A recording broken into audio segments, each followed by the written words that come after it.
Hola a todos y a todas. Me llamo Luc Barcel, miembro del comité directivo de la Cátedra UNESCO de Investigación Aplicada para la Educación en las Prisiones. Me gustaría dar a ustedes la bienvenida al cuarto seminario web sobre la investigación y las prácticas innovadoras para una educación en las prisiones. El seminario de esta mañana se intitula La educación en contextos de encierro y experiencias juveniles.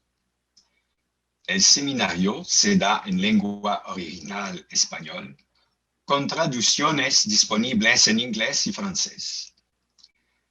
Está presidido por la doctora Jezabel Guzmán, de la Universidad Autónoma de la Ciudad de México, y también incluye presentaciones de la doctora Ana Yancy Fregoso, de la Universidad de Guadalajara, de la doctora Cristina Varela Portela, de la Universidad de Santiago de Compostela, así como del maestro Ricardo Alfonso Zapalo, de la Universidad de Guadalajara, y el licenciado Ryan Rising, de la Undergraduate School de la Universidad de Santa Bárbara.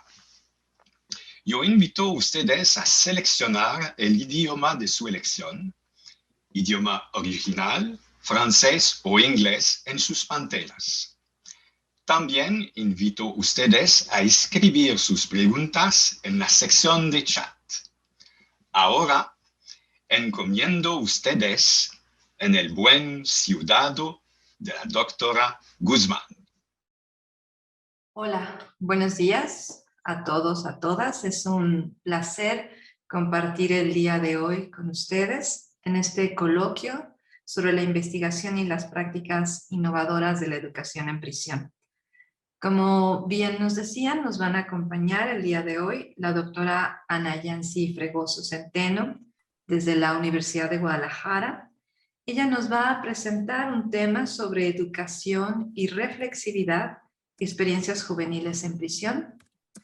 Posteriormente haré una intervención yo, quien trabajo, Jezabel Guzmán, quien trabajo en la Universidad Autónoma de la Ciudad de México, con un tema sobre juvenicidio y educación superior en una cárcel de hombres, algunas reflexiones de trabajo.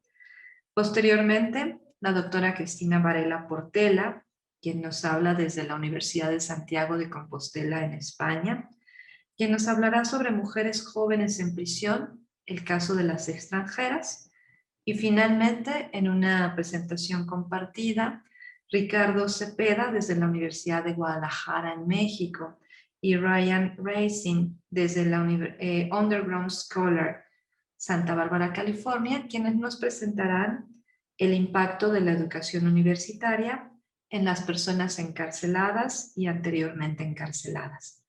Bueno, le doy la palabra a la doctora Ana Yancy Fregoso para su presentación. Muchas gracias. Hola, muchas gracias. Buenos días. Antes que nada, quiero agradecer a los organizadores, a las organizadoras por habernos aceptado para participar con este panel, a Jezabel también por su coordinación en estos meses y a mis compañeros y compañeras, con los que comparto la mesa esta mañana. Yo, como ya lo dijo Jezabel, trabajo en la Universidad de Guadalajara. Mi experiencia con educación en prisiones es en el estado de Jalisco, donde está la ciudad de Guadalajara. Mi ponencia, el trabajo que traje para presentar, se llama Educación y Reflexividad, experiencias juveniles en prisión.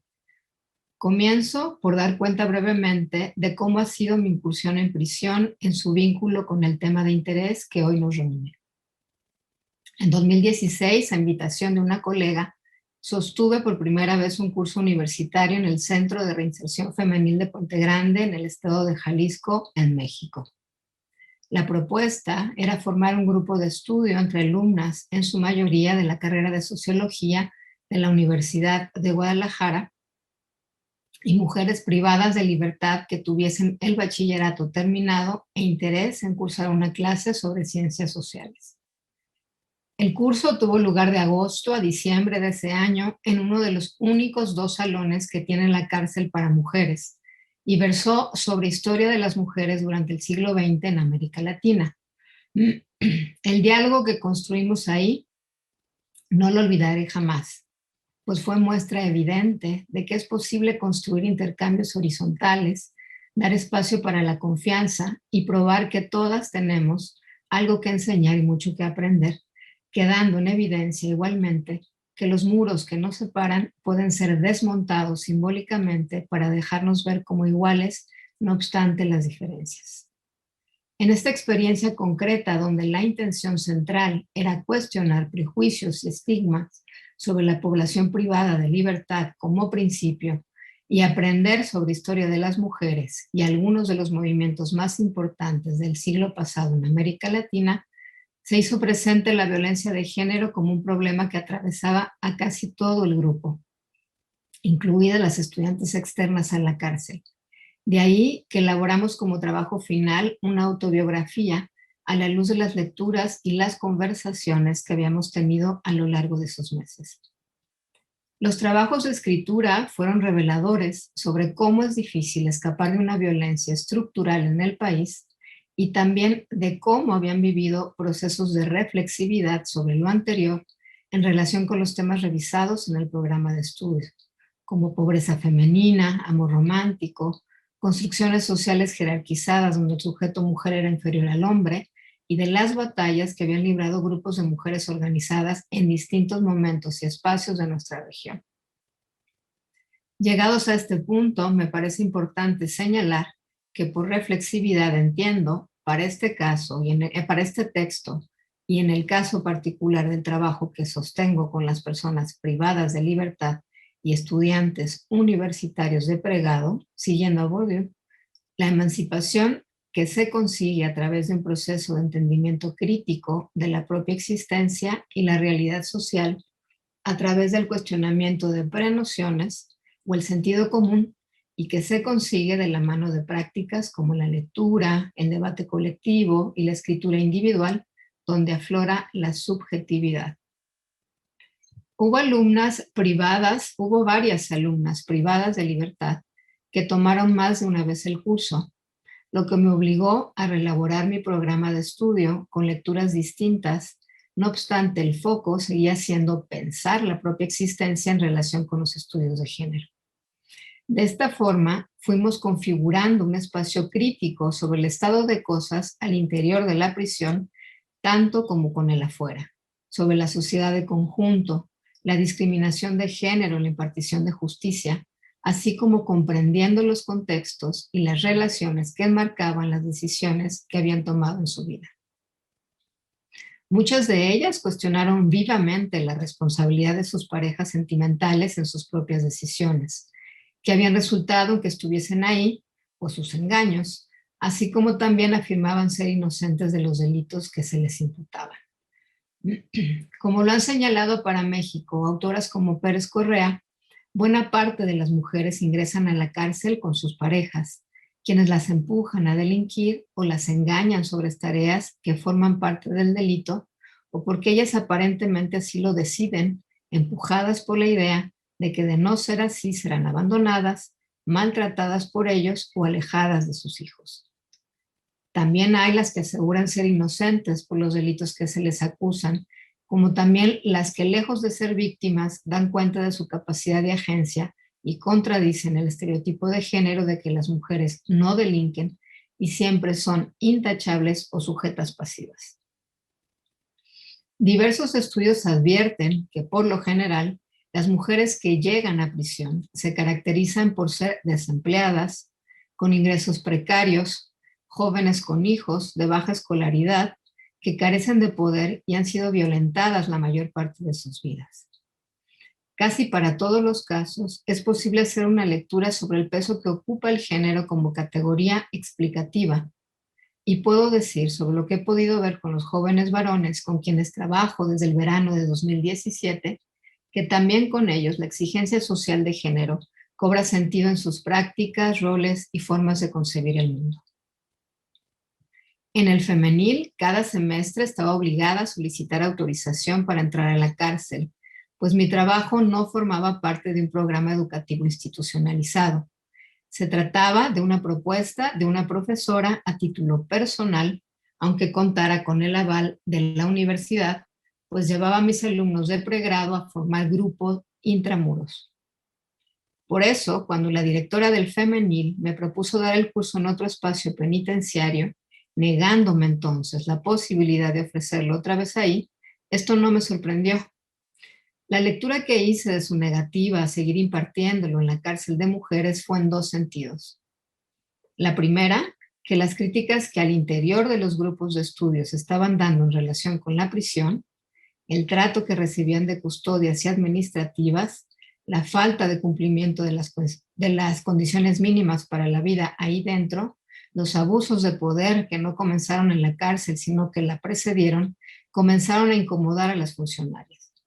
El curso rebasó el aprendizaje de ciertos contenidos, pues se tomó un espacio de visibilización de numerosos asuntos que a todas nos interpelaban. Mi segunda lectura fue precisamente la vulnerabilidad de ese espacio educativo, en tanto no formaba parte de ningún programa institucional, es decir, en mi espacio de adscripción institucional sabían del trabajo que yo hacía en el femenil, pero también que se trataba de una propuesta mía, que nada me obligaba a hacerlo y que si bien el curso tenía valor curricular, no estaba establecido que así fuese en ningún programa educativo perteneciente a la universidad. Hay en esto una de las principales barreras para que la educación en contextos de encierro punitivo exista, se afiance, prospere. No existe una política educativa que atraviese el sistema penal y obligue a que la educación superior tenga lugar puertas adentro y cuente con las condiciones necesarias para ello. Según información del World Prison Brief, México tiene una tasa de 138 personas privadas de libertad por cada 100,000 habitantes, posicionándose en el lugar 98 de 223 países registrados a nivel mundial. Pensar en la prisión obliga a interpretar la racionalidad que entraña el que de manera general las cárceles se encuentran lejos de las zonas urbanas. Que las prisiones no estén a la vista de todos tiene que ver con algo más con que alberguen a quienes cometieron delitos. Dice del desinterés que se busca promover cuando por el contrario la prisión habla, revela asuntos de la sociedad que la produce. Es un microcosmo de lo que ocurre socialmente. Por lo que más que tratarse de una institución total, la cárcel tendría que ser una instancia expuesta a la observación cotidiana y al escrutinio público. Pues además se trata de una institución donde la gente circula, no es un espacio quieto. En las cárceles, las políticas impactan no solo sobre las personas presas, sino también en sus familias y sus comunidades. Según datos del Instituto Nacional de Estadística y Geografía, hasta el 2019, México contaba con 342 centros de reclusión en todo el territorio nacional que albergaban a 198,384 personas, de las cuales el 39.2% se encontraba en prisión preventiva y del total de población privada de libertad, 5.2% eran mujeres y 4.3% menores de edad. Mientras que la encuesta nacional de población privada de libertad señala que en México el 41.8% del total de personas privadas de libertad tiene entre 25 y 35 años y el 27.9% entre 36 y 45 años, siendo los grupos etarios ampliamente mayoritarios. Los datos del Censo Nacional de Gobierno, Seguridad Pública y Sistemas Penitenciarios Estatales, llevado a cabo en 2018 y cuyos resultados se presentaron en 2019, indican que el 32.4% de la población cuenta con educación primaria, el 37.7% con educación secundaria, el 14.7% realizó estudios de bachillerato y el 6% tiene alguna carrera técnica. Es evidente, pues, que la educación en estos contextos cobra un sentido de urgencia, pues las condiciones de la población privada de libertad en relación con el nivel educativo con el que cuenta, así lo señala, pero nos parece indispensable señalar que México debe construir una política educativa que trascienda las iniciativas generadas a discreción en cada centro penitenciario, sin el debido sustento y en condiciones precarias. Es preciso configurar una política social que atraviese todo el sistema penitenciario, pues lo que está en juego es la posibilidad de dotar a las personas de herramientas que les permitan reincorporarse en condiciones confiables a la sociedad, en contrasentido de la noción generalizada de que las cárceles son escuelas del delito. La educación en contextos de encierro reduce las condiciones de vulnerabilidad social y cultural de las personas privadas de libertad, restituye o les vuelve tangible su condición humana luego de atravesar en procesos en el que estuvo desdibujada o se vio fuertemente cuestionada durante su detención y tránsito a la prisión. La educación renueva la convivencia entre pares, familiares, custodios y trabajadores de la institución y fomenta el desarrollo de condiciones profesionales y laborales que faciliten la participación social una vez que salgan libres. Bueno, hasta aquí dejo mi intervención por ahora. Agradezco mucho su asistencia. Gracias, Ana Yancy.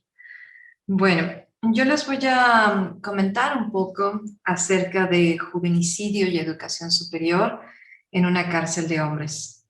Primero, buenos días a todas, a todos. Es un placer estar en este panel llamado Educación en contextos de encierro y experiencias juveniles. Agradezco a la Cátedra UNESCO de Investigación Aplicada para la Educación en las Prisiones por la organización de estos seminarios. Muy particularmente gracias a Veronique Berquet, el acompañamiento a lo largo de estos meses de organización, y a mis compañeras y compañeros de panel que estamos aquí el día de hoy. Es un honor estar con ustedes. Me gustaría hablarles sobre el juvenicidio y la educación superior en un contexto de cárcel. Para empezar, el concepto de juvenicidio se refiere a la eliminación o asesinato sistemático, persistente e impune de jóvenes, pero no de cualquier joven, sino de aquellos que viven bajo un entramado de precarización social, urbana, económica, rural, cultural, simbólica. Esas identidades que llevan consigo cuerpos juveniles que son territorio de violencia y que devienen en cuerpos sacrificables. Así, el juvenicidio no solo se refiere a la muerte de ciertos jóvenes, sino que éste se presenta y materializa en el momento que se les niega a los jóvenes una forma de vida digna, por lo cual podríamos decir que muchos de ellos tienen una muerte en vida. Al respecto podemos rescatar dos posturas ante el juvenicidio. Primero, Feixa explica que el juvenicidio moral se hace presente en la situación de vida de los jóvenes que está mermada y precarizada en dos aspectos. Por un lado, en la situación económica. A esto el autor le llama juvenicidio económico. Y por otra parte, en lo simbólico, es decir, la estigmatización de la población joven. En este juvenicidio moral, la sociedad en su conjunto es juvenicida. Es decir, hay una retórica, una ideología y metáforas que demandan a las personas a crecer, a producir económicamente, a vivir bajo la lógica del mercado social y económico neoliberal capitalista. En esa lógica social, los jóvenes son como presencias fantasmales por su invisibilidad y el miedo que generan, por lo cual, bajo un juvenicidio económico, viven en la precariedad material y son expulsados del mercado de trabajo formal, donde además estos jóvenes son culpabilizados de esta situación. De igual forma, en el juvenicidio simbólico, los jóvenes son estigmatizados mediática y culturalmente. Se tornan en generaciones cuestionadas bajo categorías de prescindibles. Por ello, son jóvenes que se figuran, dice Feixa, en proyectos a corto plazo y de muy corto término, aferrándose al presente como área de referencia temporal. Por tanto, para ellos, el futuro es incierto, lejano, inalcanzable y no deseable. Cabe señalar además señalar que el futuro esperado para muchos de estos jóvenes estigmatizados es la cárcel, al vivir el presente en ámbitos de incertidumbre económica y en prácticas al límite. Es decir, muchos de estos jóvenes son cooptados, sea por el narcotráfico, o se dedican a actividades no formales o ilícitas o no ilícitas, presentan precariedad laboral y en muchos casos han abandonado la educación formal. Por otra parte, podemos encontrar otra aproximación al juvenicidio simbólico que para Andrea Bombillano está estrechamente vinculado con el cuerpo físico y el cuerpo interpretado. Es decir, este lleva consigo el repudio a ciertos atributos alojados en el cuerpo, así como la cultura popular que éste recrea.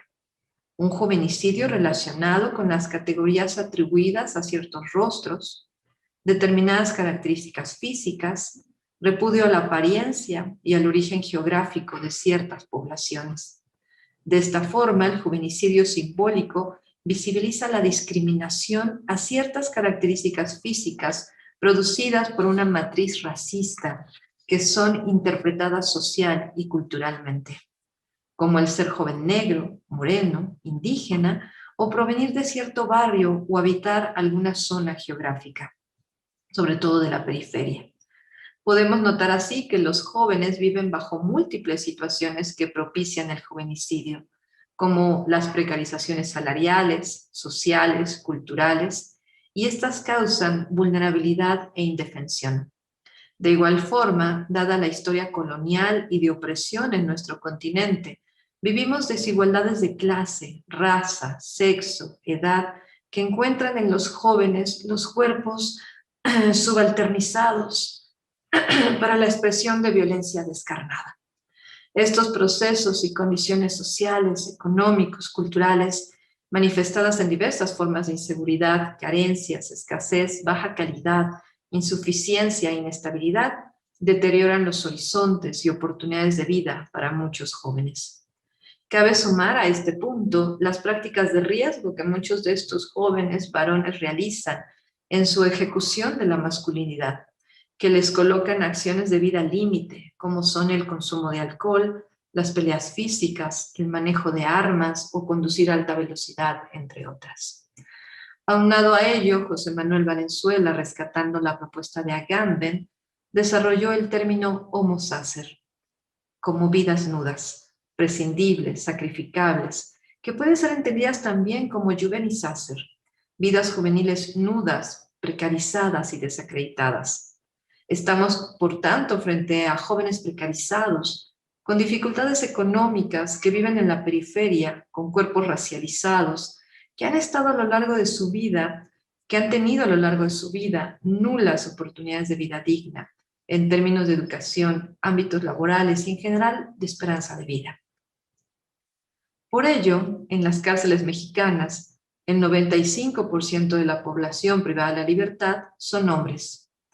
Según la encuesta nacional de la población privada de la libertad, el 68% de los hombres encarcelados se encuentran entre los 18 y los 39 años de edad, con una escolaridad donde el 72% tiene estudios de educación básica, es decir, preescolar, primaria, o si tienen una secundaria o una carrera secundaria terminada trunca.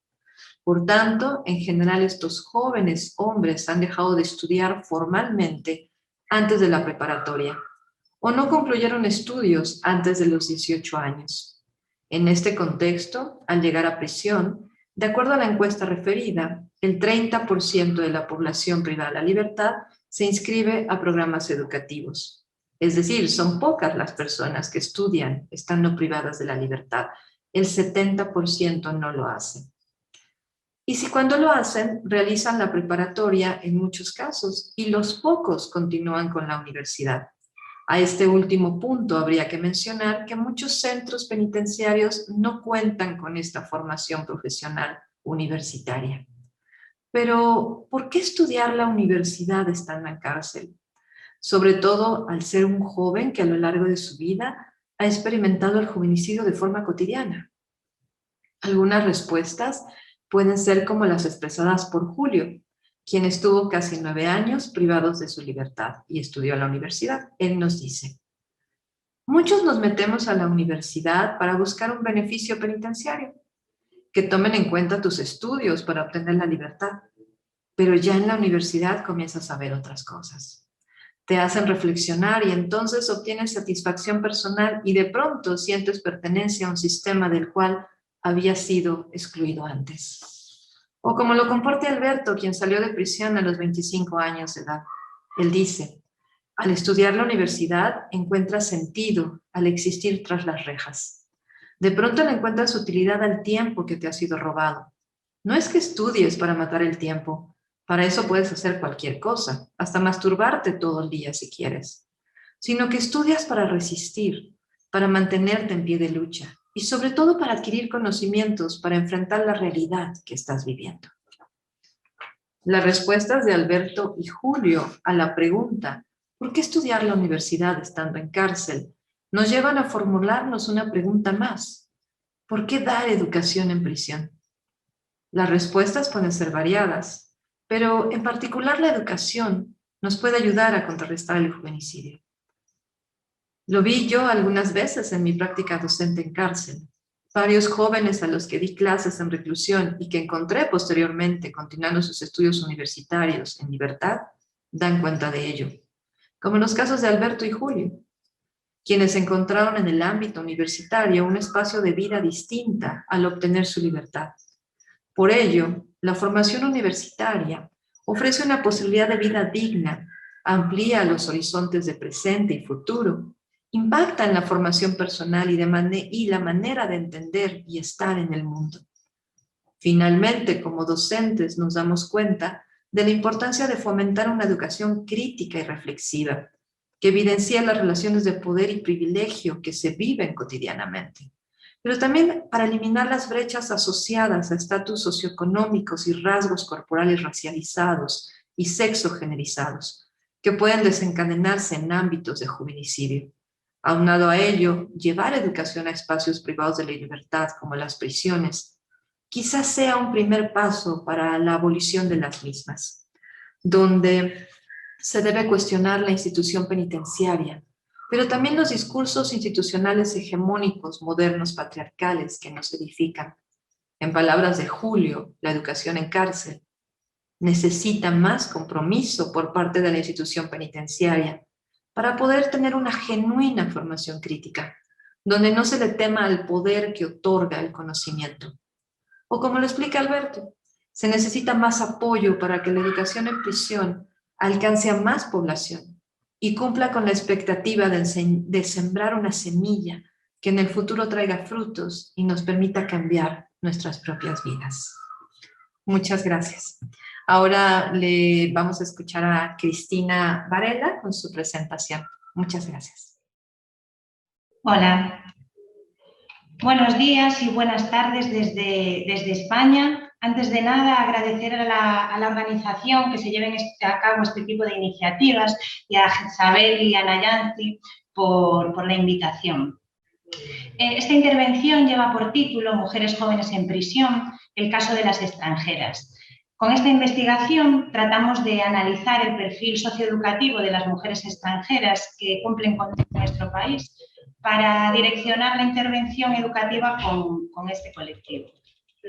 Así podemos decir que la feminización del proceso migratorio que se ha producido en los últimos años en nuestro país se proyecta directamente en el contexto penitenciario. Además del cambio cuantitativo al que nos enfrentamos, es reseñable este cambio cualitativo que supone esta feminización de las migraciones, ya que la mujer ha pasado de migrar como dependiente familiar a hacerlo de forma independiente.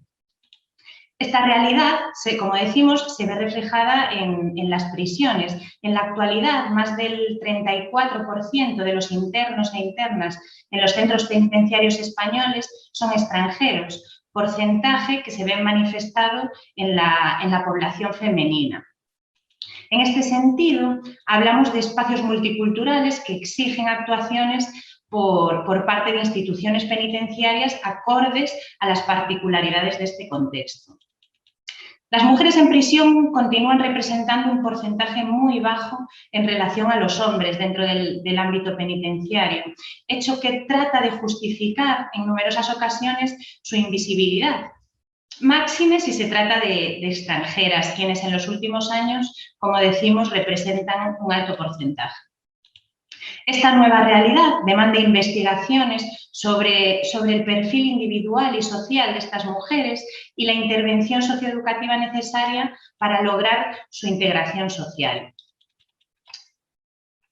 Las extranjeras que ocupan estos espacios, que cumplen condena, constituyen un colectivo con identidad propia que necesita intervenciones centradas en sus particularidades, ya que su perfil difiere, como vamos a ver, del de las mujeres autóctonas.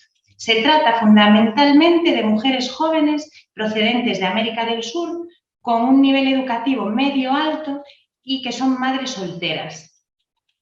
En este grupo identificamos dos situaciones diferenciadas con respecto a su proyecto migratorio: las que ya vivían en España antes de entrar en prisión y que migraron principalmente por motivos económicos, y aquellas que son detenidas en la frontera y que no tienen una trayectoria vital en el país. Justamente la invisibilidad de estas mujeres en el sistema penitenciario español ha sido nuestro interés primordial de estudio, y por todo ello hemos analizado las características individuales y sociales para diseñar programas de intervención educativa que nos permitan atender a su problemática y mejorar sus posibilidades de reinserción social. Para ello, diseñamos e implementamos un cuestionario sociobiográfico. En la investigación participaron 159 mujeres extranjeras que se encuentran en centros penitenciarios del territorio español. Hemos trabajado tanto con centros penitenciarios exclusivos de mujeres como con módulos femeninos dentro de cárceles masculinas. De esta forma, se incluyen en la investigación 7 centros penitenciarios, 3 exclusivos de mujeres y 4 módulos. De este modo, han formado parte de la muestra invitada 262 internas, pero al final la muestra productora de datos se reduce a 159. Conviene decir que la tasa de participación disminuye en ocasiones por circunstancias no controladas y externas a la investigación, como pueden ser cambios de prisión, juicios o situaciones especiales dentro del propio centro, como puede ser estar en aislamiento. Tras el estudio descriptivo, vemos que se trata de mujeres jóvenes, el 61,4% tiene menos de 36 años y que proceden principalmente de América del Sur y de Europa. Buena parte de ellas están solteras en el momento de ser entrevistadas, el 42%. Y a pesar de su juventud, mayoritariamente tienen hijos. El 76,8% de las mujeres entrevistadas tienen hijos, situándose la media en 1,7. En este sentido, un porcentaje importante, un 30%, 30,9%, afirma que su pareja está o ha estado en prisión en algún momento. Y más del 40% de las mujeres que forman parte de la muestra no vivían en España antes de entrar en nuestro sistema penitenciario. Es decir, fueron detenidas principalmente ya en el aeropuerto. El estudio socioeducativo nos muestra, entre los datos principales, que el 44% tenía familiares en España antes de su llegada y más del 60% vino a España por motivos económicos. Por otro lado, el 60%, prácticamente el 60% de sus hijos se encuentran todavía en su país de origen. En cuanto al nivel de estudios, el 98% asistió a la escuela y la mitad de ellas superaron la educación secundaria. Es importante reflejar que el 13,2% ha concluido una carrera universitaria. Sin embargo, la mayoría no estudiaban cuando fueron detenidas.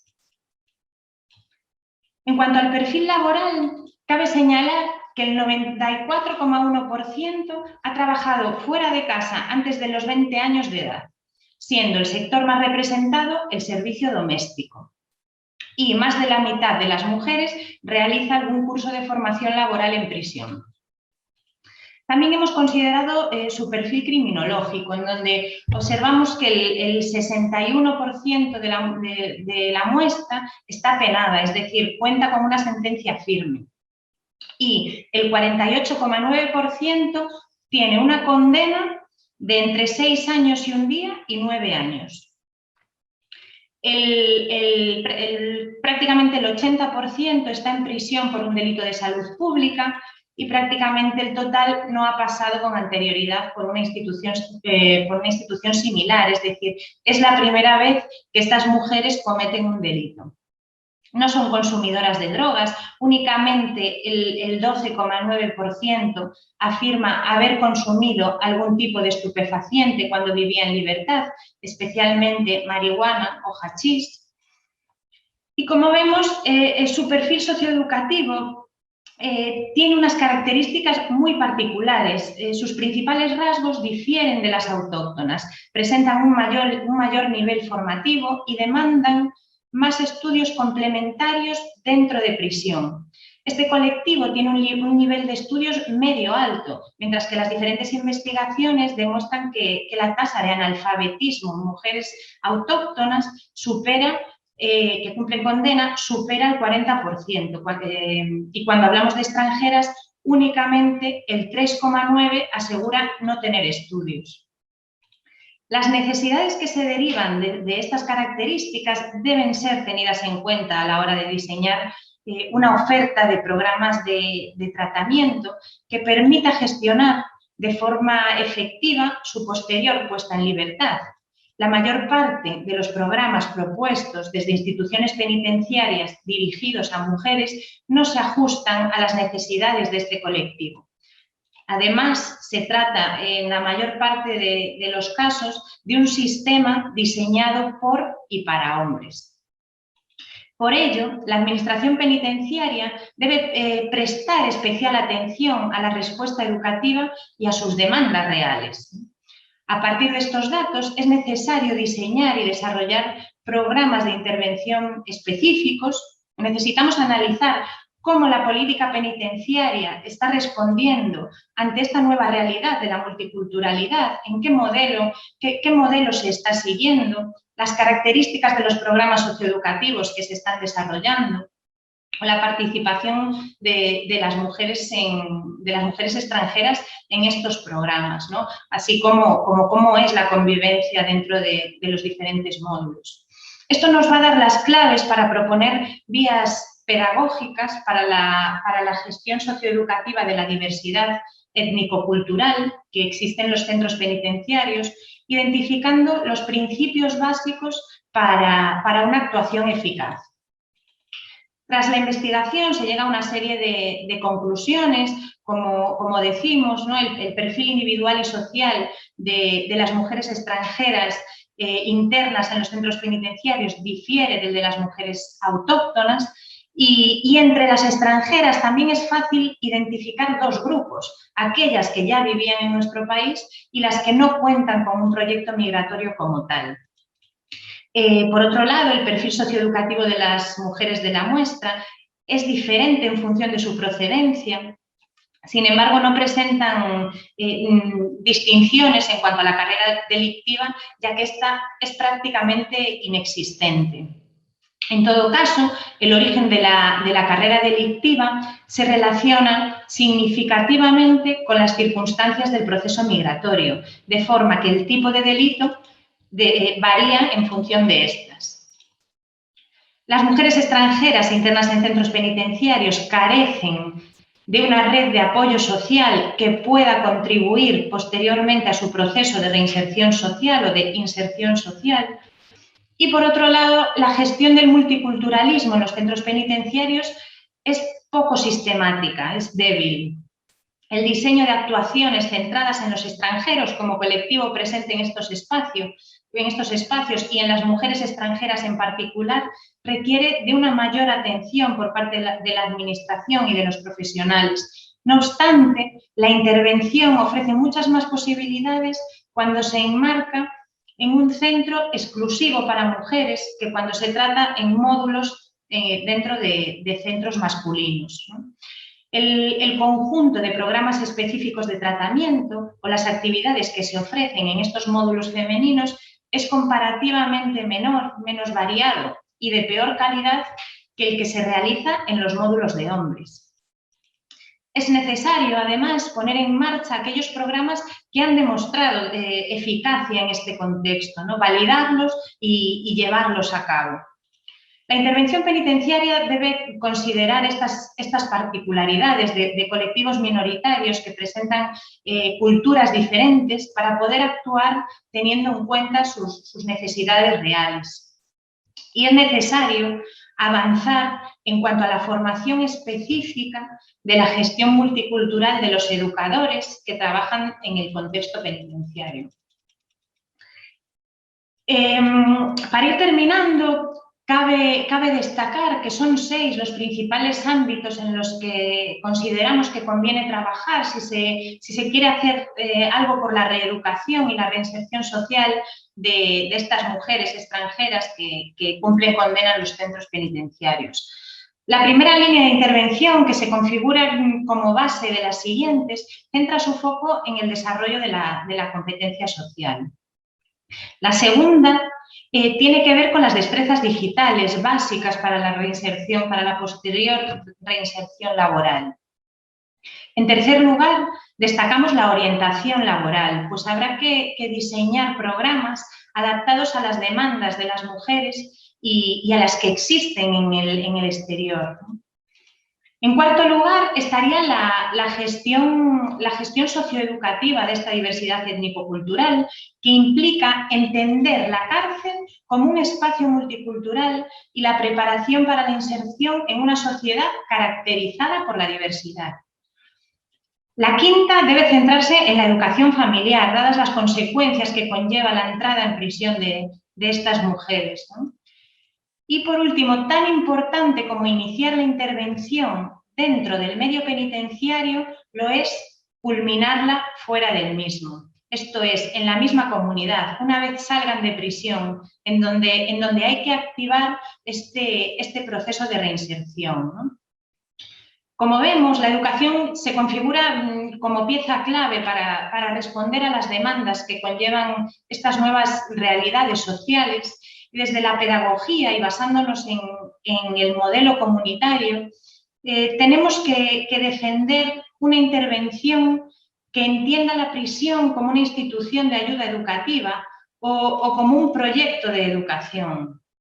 En definitiva, la intervención educativa eficaz en este medio es posible, existen evidencias más que suficientes, ¿no?, para desmentir el nada funciona que se planteaba hace décadas, y por ello apostamos por la educación como base del tratamiento para la reinserción de las personas de origen extranjero, de forma que la prisión como espacio multicultural que es, se encuentra en el deber de reajustar el enfoque educativo inspirado por las nuevas necesidades en las que se ve inmersa. Y con esto termino mi intervención dando de nuevo las gracias, especialmente por poner en marcha este tipo de iniciativas tan necesarias y tan de actualidad. Muchas gracias. Muchas gracias, Cristina. Ahora escucharemos a Ricardo Cepeda y a Ryan Ricci. Adelante. Gracias. Hola. Pues gracias por esta invitación. Nuestra presentación se trata del impacto de la educación superior en las personas previamente privadas de la libertad. Pues la educación se está utilizando actualmente en los Estados Unidos como un medio para reducir la reincidencia. Los estudios de metaanálisis realizados por la institución RAND en 2014 y luego en 2016 confirmaron que cualquier tipo de educación redujo la reincidencia 43%. Además, encontró que por cada $1 gastado en educación correccional, el Estado ahorraba entre $4 y $5. Un estudio realizado por el Estado de Texas mostró que una persona normalmente tenía una tasa de reincidencia de alrededor del 50% después de 2 años, pero con una licenciatura bajó alrededor del 5% y 0% con una maestría. En las universidades del Cal State vieron que en comparación con sus compañeros en el campus, los privados de su libertad tenían calificaciones significativamente más altos, Por lo tanto, la efectividad y la eficiencia de la educación como un medio para reducir la reincidencia ya no se debate en Estados Unidos. Nos gustaría dejar en claro que reconocemos la importancia de reducir la reincidencia y su impacto en la vida y los medios de subsistencia de las personas, las comunidades, las familias y la sociedad en general.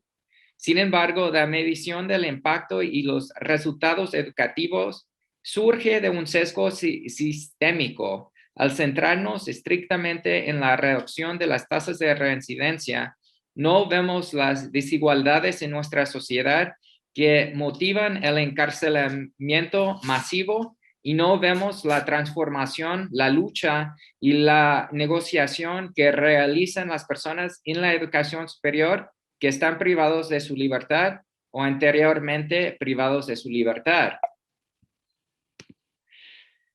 Creemos que una comprensión más profunda de los cambios de la identidad da una visión más holística de lo que realmente sucede cuando estudian este grupo de personas.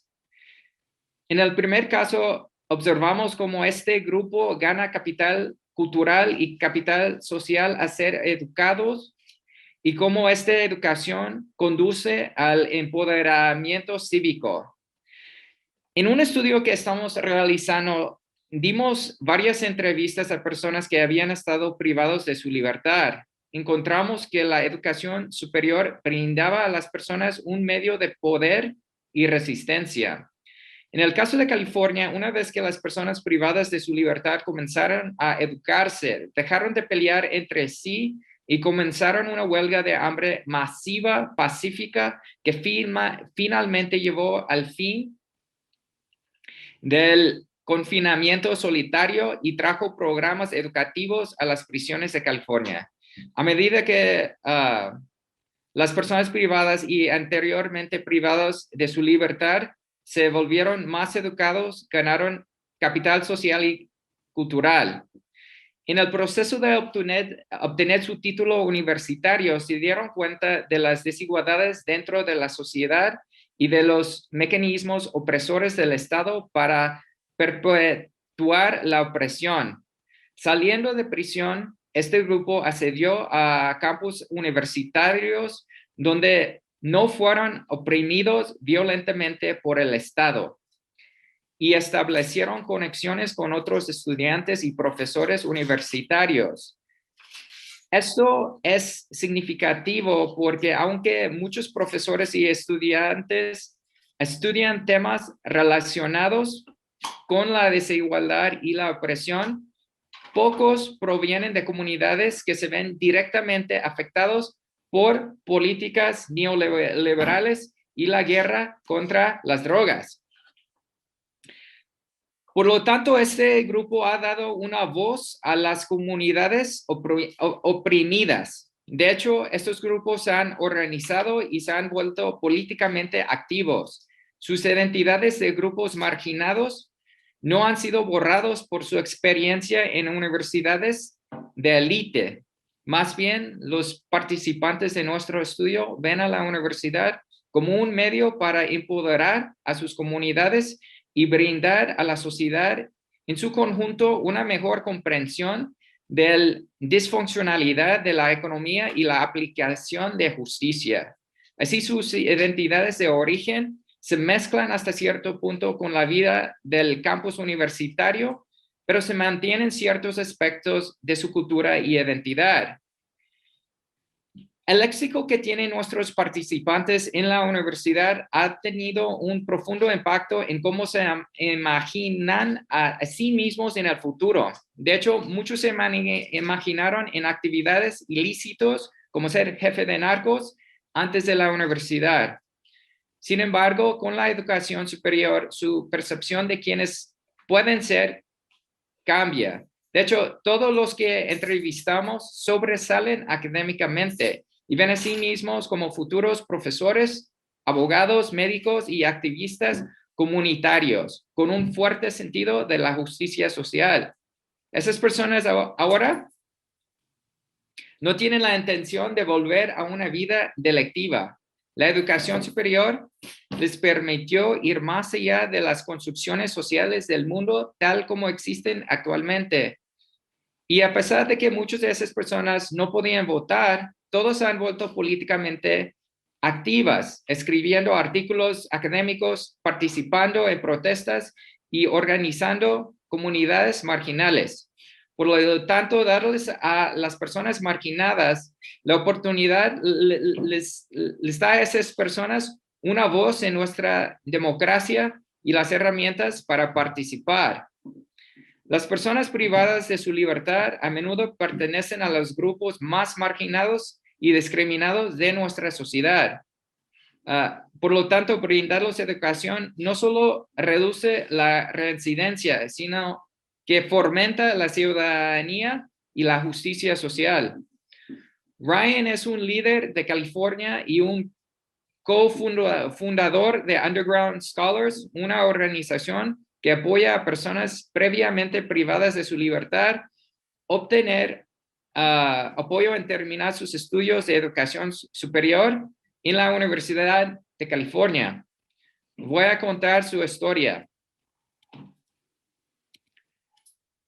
Estuve encarcelado desde los 12 años hasta los 32. Estaba atrapado en la puerta giratoria del sistema. Regresaría a casa y no tendría ningún tipo de recursos o asistencia y estaría de regreso en el mismo vecindario y rápidamente volvería a drogarme y salir con todos mis amigos del vecindario que las fuerzas de orden habían etiquetado como pandilleros. Esto me llevaría de vuelta a la cárcel. En 2013 me encontré encarcelado en la prisión estatal de New Folsom. Hubo una nueva conciencia que sucedió dentro de todos los reclusos. Estamos cansados de estar amenazados de esas condiciones repugnantes. Todos decimos terminar todas las hostilidades entre nosotros y unirnos y protestar por la falta de programas de rehabilitación. Todos hicimos una huelga de hambre y nos pasamos hambre durante 59 días con el fin de conseguir programas y el fin del confinamiento solitario. Un castigo cruel y inusual. Después de esta huelga de hambre, se me permitió inscribirme en Lansing Community College. Las 2 primeras clases tomé fueron farmacología de las drogas de abuso y éxito universitario. Esos 2 cursos cambiaron mi vida para siempre. Después de el conocimiento que recibí sobre las drogas que estaba usando realmente me animó y gané un nuevo respeto por mi cuerpo y decidí nunca volver a usar otra droga. College Success fue una clase de crecimiento personal que no solo me enseñó cómo ser un estudiante increíble en la escuela, sino que también me enseñó cómo ser un estudiante increíble en la vida. Me enamoré del conocimiento y cuando obtuve mis calificaciones, fue la primera vez en mi vida que obtuve 2 calificaciones de A+. Me sentí tan completa, me sentí inteligente por primera vez en mi vida.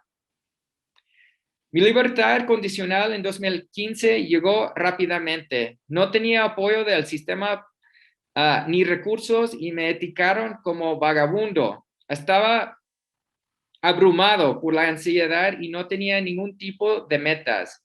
Me sentí como siempre. Me dejaron salir de mi jaula para juntarme y ver mis amigos y familia temporalmente y sería enviado de regreso a prisión por algunos cargos menores. La mayor diferencia esta vez fue que tenía créditos universitarios y unos meses antes de salir me conecté con Berkeley Underground Scholars, un programa dedicado a ayudar a las personas anteriormente encarcelados en la transición de regreso a la comunidad a través de la educación superior. Fui asesorado por estudiantes que habían estado en la cárcel y obtuve mi primer trabajo como embajador. Me invitaron a múltiples conferencias y toneladas de oportunidades.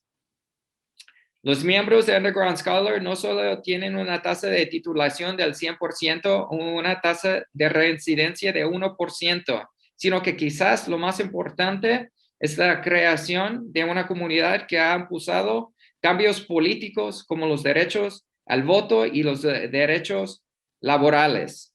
Se ha convertido en una voz de los marginados que no se habría escuchado si no fuera por la educación superior y el acceso a personas previamente privadas de su libertad. Gracias, eso es todo. Muchísimas gracias, Ricardo. Ryan está aquí acompañándonos, que es el testimonio que nos compartía. Thank you. Muchas gracias. Creo que vamos a pasar a la sección de preguntas, me parecen. Entonces, quizás podríamos prender las cámaras, me parecen. Hay algunas preguntas, si quieren vamos contestando en el orden de la intervención. Si quieres empezamos, Ana Yancy. Sí, gracias, Gesa. Bueno, a mí Jezabel me hizo llegar una pregunta de la audiencia que dice, ¿tiene problemas de hacinamiento en las cárceles y cuál es el impacto en la educación? En México, uno de los varios problemas que hay en las prisiones es justamente el hacinamiento. En el caso concreto de las dos experiencias que yo tengo, que es haber dado cursos en el femenil, las mujeres en prisión, acá en el estado de Jalisco, sí sufrían o sí sufren de hacinamiento, y en el segundo caso en el que estoy, en donde trabajo, desde hace un año no por la pandemia, pero la segunda experiencia es con jóvenes que delinquieron siendo menores de edad, y ahí curiosamente o extrañamente no hay este problema, que es un problema más o menos generalizado, ¿no? El del hacinamiento. En su relación con la educación, yo más bien lo que apuntaría es que, y a lo mejor hay también que Isabel podría comentarlo, el problema es la falta de espacios para la educación, digamos, la falta de espacios escolares, ¿no? Sí tienen problemas de hacinamiento, hay, digamos, gente que duerme en el piso, por ejemplo, ¿no? Porque no hay camas suficientes en los cuartos o en las habitaciones, en las celdas. Pero el problema que yo encuentro más bien es que no hay una visión desde el propio sistema penitenciario para tener unas condiciones medianamente dignas para llevar procesos escolares o educativos, formativos, ¿no? Entonces, lo que hay además del hacinamiento es una falta de espacios para poder tener los cursos, ¿no? de formación universitaria, ¿no? Los que yo imparto. Y entonces uno se las trata de encontrar la manera de dónde darlos, pero no hay espacios escolares. En los casos que yo conozco, hay una aula o dos aulas con condiciones muy precarias, ¿no? Para poder llevar ahí los cursos, ¿no? Entonces impacta sobre todo la falta de visión del sistema penitenciario de la importancia, digamos, el lugar que debe de ocupar en el espacio carcelario la educación de los distintos niveles. Esa sería mi respuesta. Muy bien, gracias. También nos preguntaban hace un momento, lanzo una pregunta que lanzaban a mí, pero creo que todas bien podríamos tener una opinión al respecto. Preguntaban, ¿el personal y la administración penitenciaria están a favor de comprometerse a mejorar la educación en prisión? Y Ana Yancy nos daba este pequeño acercamiento. En realidad se necesita, como bien decía Ana, una política de gobierno, una política de Estado que pueda permear en la educación en cárceles. De lo contrario, nos topamos con esto que Ana nos decía hace un momento. Las cárceles casi siempre están como a voluntad de quien las administre. Y esa voluntad de quien las administre es la que nos permite tener o no programas de educación ahí, ¿no? Llegó una pregunta también para ustedes, Ricardo y Ryan, se las mandé por mail, ¿sí? También nos preguntaban hace un momento cuáles son los principales obstáculos para el acceso a la educación en prisión, que es un poco lo que Ana nos compartía en su respuesta. Yo creo que sí, efectivamente, los principales obstáculos están desde que no se tienen los espacios para dar las clases, de que se necesita, si uno se dedica a estudiar, por tanto uno no está generando dinero por otra parte, entonces se necesita apoyo de la familia, se necesita apoyo incluso de la institución, por ejemplo, en tiempos de pandemia, que es lo que hemos estado viviendo. En el caso de México, la educación en cárcel prácticamente ha sido olvidada, ha estado restringida. Los obstáculos son también algunas personas no cuentan con papeles, documentos para poder acceder a los niveles educativos, etc. O en otros casos, no hay educación en los centros penitenciarios, ¿no? ¿Y qué tipo de educación en cárcel se debe priorizar? Se debe priorizar la empleabilidad y la formación en competencias laborales. Yo creo que se debe priorizar una formación crítica y la universidad muchas veces da, como bien nos daba este ejemplo Ricardo y Ryan, una formación que permite la formación universitaria. Donde yo he trabajado se da en general la licenciatura de Derecho y muchos estudiantes optan por estudiar Derecho y pues muy gratamente muchos consiguen obtener beneficios penitenciarios, salir de libertad por sus estudios universitarios que realizaron, o ayudan a otros compañeros en sus procesos y en sus trámites. También es que eso no les gusta mucho a las instituciones penitenciarias porque estos estudiantes luego meten amparos, llaman a derechos humanos, estos estudiantes meten documentos y entonces, bueno, causan todo esto. Y sin duda, pero también ahí encontramos estudiantes que tienen grandes talentos que no conocían en el exterior, y estos talentos, como pueden ser diversos talentos, ahí en la universidad, más bien en la cárcel, en la educación en cárcel, bien puede potencializarlos, ¿no? Eso también es una realidad. Pero bueno, Cristina, cuéntanos, por favor. Sí, bueno, yo también voy a contestar algunas de las cuestiones que nos pasan, ¿no? Una de ellas es si hay datos sobre la reincidencia de las mujeres encarceladas y si hay razones para pensar que la educación en la prisión ayuda a reducir la reincidencia. Yo creo que este es uno de los principales problemas, ¿no? Que muchas veces los únicos datos que hay es del reencarcelamiento, ¿no? Si volvemos a prisión, pues tenemos registros. Si no, parece que nuestro seguimiento se acaba una vez cumplimos la condena. Y por eso decía, ¿no? que es muy importante que este tratamiento continúe una vez salimos de prisión. La comunidad aquí tiene un papel fundamental porque una vez salimos de prisión tiene que haber un seguimiento para ver si realmente estamos preparados, si nos hemos reinsertado o insertado en la sociedad y ver si tenemos posibilidades y alternativas, ¿no? Porque a veces parece que acabamos la condena, salimos de las puertas de prisión y no sabemos a dónde ir, ¿no? Y más en el caso de muchas veces de las mujeres extranjeras que no tienen un arraigo social y familiar cerca de donde han sido encarceladas, ¿no? Entonces es un problema real. Sí que hay razones para pensar que la educación ayuda a reducir la reincidencia, no con el colectivo de mujeres extranjeras, porque muchas veces ha sido invisibilizado, pero sí con otros colectivos que demuestran que la educación funciona, ¿no? y que dentro de prisión se pueden hacer pues muchas cosas en este sentido.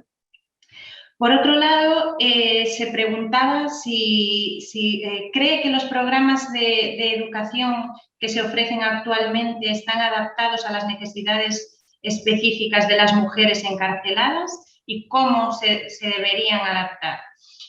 Creo que debe ser un tratamiento o unos programas mucho más individualizados, ¿no? Teniendo en cuenta, claro que sí, las necesidades propias de cada colectivo. Es verdad que las mujeres en general, como representan un porcentaje muy pequeño de la población encarcelada, pues se justifica esta invisibilidad, especialmente por recursos económicos muchas veces, ¿no? Pero esto no puede justificar que el fin último de la prisión sea la reinserción social, ¿no? Hay que tener en cuenta cuáles son las demandas de cada colectivo. Hay, por ejemplo, muchos programas de drogas, pero si hay un colectivo que no va a acceder a estos programas de drogas, ¿no? Porque no se droga, no va a responder a sus necesidades, ¿no? Y esto pasa con las mujeres en general y con las mujeres extranjeras en particular. Después se preguntaba si había problemas lingüísticos específicos. Claro que los hay, pero son menores. La mayor parte de las mujeres son de habla hispana. Hay pocas, muchas veces por el tipo de delito, porque a veces el tráfico de drogas, pues de determinadas drogas requiere encarcelamiento y de otras drogas no. Entonces, sí que no hay excesivos problemas con el idioma, y sí pueden aprender español en el propio centro penitenciario. Y creo que con esto respondo a las preguntas. Aquí me tienen, ok, the sense of community. Ok, hay una pregunta aquí que habla de la necesidad de tener tener una comunidad, y si se puede hacer eso en un corto plazo. Por ejemplo, dicen aquí en jail, como una sentencia temporal. Y yo siento que la educación, tal vez no un programa de la universidad superior, pero siempre debe haber educación. Y yo siento que personas hablando acerca de problemas en su vida siempre va a crear una comunidad. Lo que vimos en California, por ejemplo, es una sociedad extremadamente racista. Y ahorita las 4 facciones son amigos, los norteños, sureños, Black Guerrilla Family y los Aryan Brotherhood, y antes se mataban entre sí. ¿Cómo hicieron eso? Pues a través de la educación, viéndolos como una clase oprimida, que tenían mucho más en común, mucho más allá de la raza. Y eso se puede conseguir, yo creo que en un corto plazo, pero tenemos que entrar con realmente programas pensantes para enseñar a las personas a pensar críticamente. Entonces, si no es posible en la universidad, necesitamos clases de pensamiento crítica dentro de las cárceles, que son programas más cortas. Aquí habla de la huelga de hambre, si es necesario llegar a casos tan extremos, y lo que yo digo que sí y no. Por ejemplo, yo siento que primero eso era necesario porque ellos querían seguir oprimiendo a las personas en las cárceles, mantener su poder. Entonces la única forma de salir de ese sufrimiento era la huelga de hambre. Algunas personas murieron y esa lucha fue necesario, pero hoy en día lo que está cambiando la opinión pública son los resultados de las personas que han estudiado y han sobresalido, que han ido a las mejores universidades del mundo. Y algo importante es que en la cárcel las personas tienen, de alguna forma, tienen seguridad y tienen tiempo. Y con eso han demostrado que también pueden sobresalir en la universidad, y los resultados pueden hablar por sí mismos. Pero sí, a veces la lucha es necesario, y el sacrificio. Muchas gracias. Les he mandado otras preguntas. Por ejemplo, ¿Cómo se percibe a la población en general? Nos preguntan de España y México, es decir, ¿la gente está a favor de ofrecer educación en cárcel? Nos preguntan. También nos hacen una pregunta hace un momento. ¿Es posible pensar la educación sin atender las condiciones de detención? ¿Qué se hace desde la educación cuando hay hacinamiento, sobrepoblación o tortura o malos tratos? ¿La universidad o la escuela pueden desentenderse de este contexto hostil y cruel que hay en las cárceles? No sé si quieran comentar algo. I could speak to that one. Yes. So I was incarcerated in 2013 in New Folsom State Prison. Up to that point, I had no programs. I was just being warehoused. And so we had to go on a hunger strike. And it was the folks in the University of Berkeley who actually participated as well in this hunger strike. They came to the front of the prison and they organized together and they brought attention to what was happening behind the walls to get our voice outside.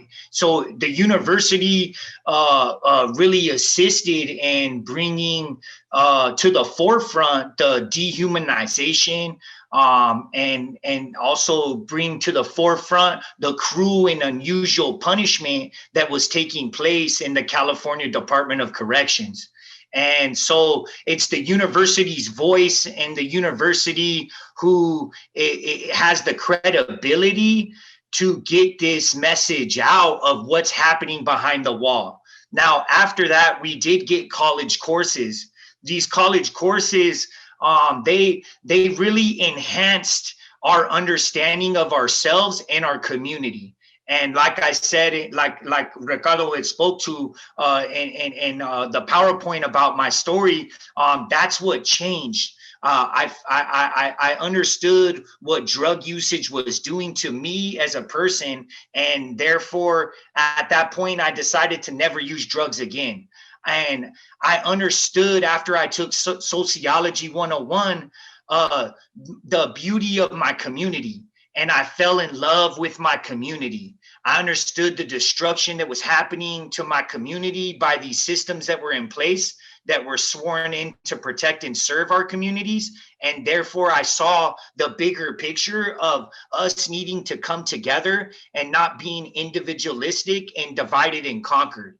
And when that happened, we all came together as a community, and like what Ricardo had said, a part of my story was we all seen that we were all in common. We were in the same struggle. And instead of fighting each other and warring against each other, it was time to come together and sacrifice ourselves for the betterment of the future generations to come. This is a human rights issue across the whole entire globe. People are being incarcerated, mass incarcerated, hyper-policed, brutalized, and dehumanized. And in order for us to really have, a democratic society, we have to eliminate this. And education is what legitimizes a democratic society. And therefore, education has to be the forefront of these institutions' pedagogy in order to really rehabilitate and uplift these individuals.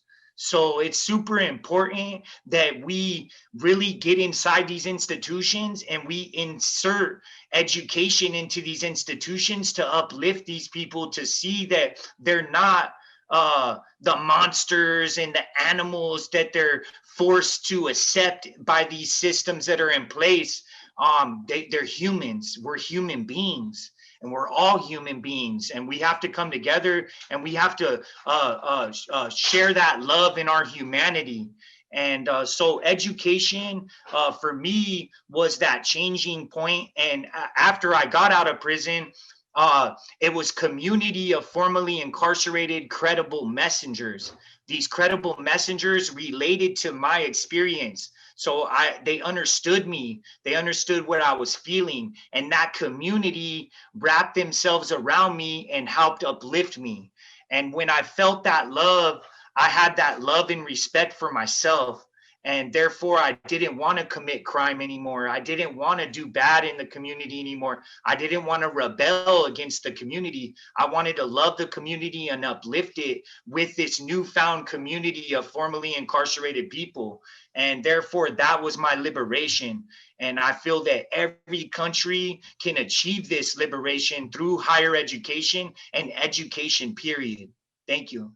Sí, para contrarrestar un poco esto que Ryan nos comenta, lo increíble es, y conectarlo con la pregunta, es que la población en general, la sociedad, pues muchas veces no está de acuerdo con la educación en cárcel, ¿no? Hay mucho estigma a las personas que están privadas de su libertad y por tanto, y no se tienen testimonios como estos y por tanto, se cree que la educación no debe de ser llevada a las prisiones. No sé, en el caso de España, Cristina, ¿tú qué opinas? Sí, un poco por esta línea, ¿no? También hay pues, bastantes personas reticentes a que se destinen recursos económicos para la reinserción, ¿no? Es más ver los centros penitenciarios como instituciones de castigo más que de reinserción, es la realidad, ¿no? Evidentemente no se puede generalizar, pero también pasa. Sí, bueno, yo coincido, ¿no? Con lo que dijo Ryan, hay pocos. Yo creo que lo que ocurre en México, por un lado, es lo que ya dijo Jezabel, ¿no? Hay, digamos, un achicamiento del estado de bienestar y una promoción, digamos, de un estado punitivo, ¿no? Lo que se sabe, yo pienso que, bueno, hay entonces, frente a este también crecimiento real de la violencia, pues una disposición de las personas a que sea el castigo la opción, ¿no? Y hay también mucho desconocimiento de lo que ocurre en las cárceles, ¿no? Hay tantas prenociones o prejuicios en torno a las personas privadas de libertad y desconocimiento en sí, o muchas de estas ideas que tenemos de la cárcel son estas configuradas en los medios, ¿no? Que son muy amarillistas o muy de nota roja. Entonces, pues hay una idea de que, como decía Ryan, ¿no? De que no son humanos. Hay también desde el sistema penitenciario una deshumanización en el trato. Entonces, la respuesta, como decía Cristina, no se puede generalizar, pero hay mucho una prejuicio de que no tendríamos por qué estar, ¿no? Designando recursos públicos para la educación, por un lado, y por otro, yo creo que hay mucho desconocimiento de la población en general de lo que ocurre en las cárceles, ¿no? También. Y por supuesto que no se puede descontextualizar cuando se está estudiando en cárcel el ambiente que se está viviendo. Muchas veces yo recuerdo estar con estudiantes que se tienen que ausentar en el momento de la clase por atender varios pues momentos administrativos que tienen que tomar, etcétera, pero también estudiantes que desaparecen porque los han mandado al castigo 1 mes, 2 meses y después regresan. Estudiantes también que dejan de asistir porque tienen que sobrevivir en prisión, ¿no? Estudiantes que también llegan con lesiones, que llegan agredidos, es decir, de verdad, como muchas narraciones dicen, estudiar en prisión es mantenerse en resistencia, ¿no? Y es ir incluso contrasistema, porque te encuentras 2 instituciones juntas, la institución carcelaria y la institución escolar. Sin embargo, parece que ambas, una resiste, ¿no? Como a la otra. No sé si tengan algún otro comentario para cerrar, para ir cerrando el webinar. I have a comment, about the punitive state of the carceral structures. Who do we want to come home and be our neighbors? 95% of these people are going to come home and be our neighbors. If we are punishing these individuals and dehumanizing them and tearing them apart and putting them through traumatic experiences, they're going to come out of these carceral structures worse than when they went in. And therefore, that is failing our communities and setting our communities up for individuals to come out that are homicidal, that are addicted to drugs, that really have no respect for the community whatsoever. And they're going to possibly be our children's neighbors, our mother's neighbors.